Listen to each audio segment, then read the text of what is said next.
যুদ্ধবিরতি চলছে, কিন্তু গাজায় থামেনি বিস্ফোরণ, থামেনি ধ্বংসযজ্ঞ।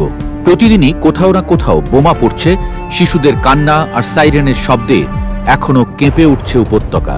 এই অঘোষিত যুদ্ধের মাঝেই শুরু হয়েছে আর এক যুদ্ধ, কূটনৈতিক যুদ্ধ। গাজা উপত্যকার ভবিষ্যৎ কে ঠিক করবে, এ নিয়ে এখন শুরু হয়েছে তীব্র সংঘাত।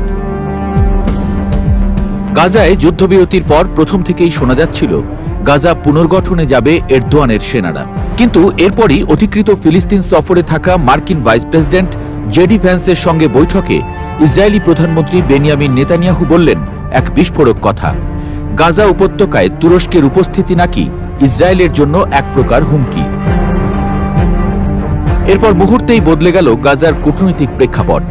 যেখানে যুদ্ধবিরতির আলোচনায় সবার মুখে ছিল পুনর্গঠন, মানবিক সহায়তা, আন্তর্জাতিক অংশীদারত্ব, সেখানেই নেতানিয়াহু টেনে দিলেন একটি নতুন বিভাজন রেখা।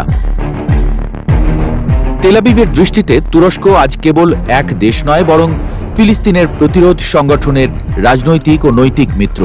এরদোয়ানের সরকার বহুবার গাজায় আন্তর্জাতিক ত্রাণ কার্যক্রমে অংশ নেওয়ার আগ্রহ দেখিয়েছে, কিন্তু ইসরায়েল এই বক্তব্যকে মানবিক নয় বরং রাজনৈতিক ঢাল হিসেবে দেখেছে।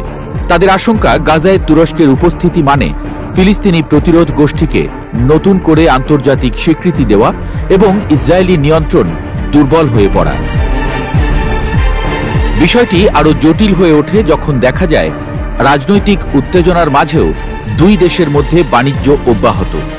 ইসরায়েলি সংবাদপত্র মারিফ জানিয়েছে 2025 সালের প্রথম 6 মাসেই তুরস্ক থেকে ইসরায়েলে পণ্য রপ্তানি হয়েছে প্রায় $250 বিলিয়ন, আর এই পণ্যগুলো পাঠানো হয়েছে বিকল্প পথে গ্রিসের মাধ্যমে।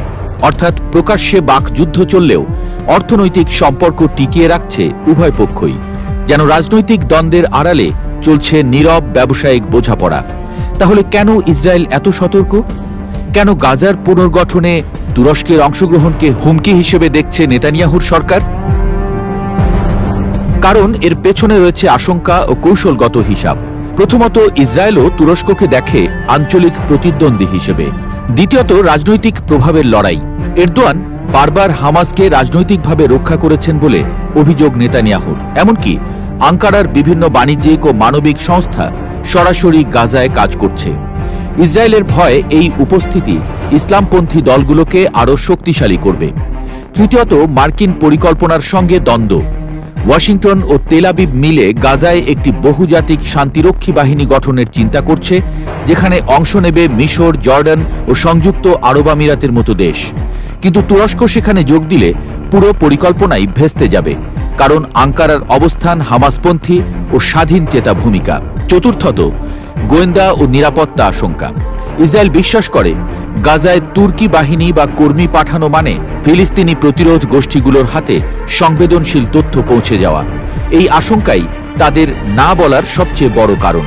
পঞ্চমত, গাজায় তুরস্কের সক্রিয় উপস্থিতি মানে মিশর, সৌদি আরব, সংযুক্ত আরব আমিরাত সব প্রতিদ্বন্দ্বী ব্লকের প্রভাব কমে যাওয়া এবং মধ্যপ্রাচ্যের শক্তির ভারসাম্য আঙ্কারার দিকে ঝুঁকে যাওয়া। আজ গাজায় যুদ্ধবিরতি চলছে, কিন্তু বাস্তবে চলছে এক নীরব যুদ্ধ, যেখানে বুলেট নয়, প্রতিটি শব্দ, প্রতিটি কূটনৈতিক বিবৃতি হয়ে উঠছে অস্ত্র। নেতানিয়াহুর চোখে গাজার ভবিষ্যৎ মানে ইসরায়েলের নিরাপত্তা, আর এরদোয়ানের চোখে গাজার পুনর্গঠন মানে মুসলিম ঐক্যের প্রতীক। তাহলে কি এই ঐক্যকেই ভয় পাচ্ছেন নেতানিয়াহু?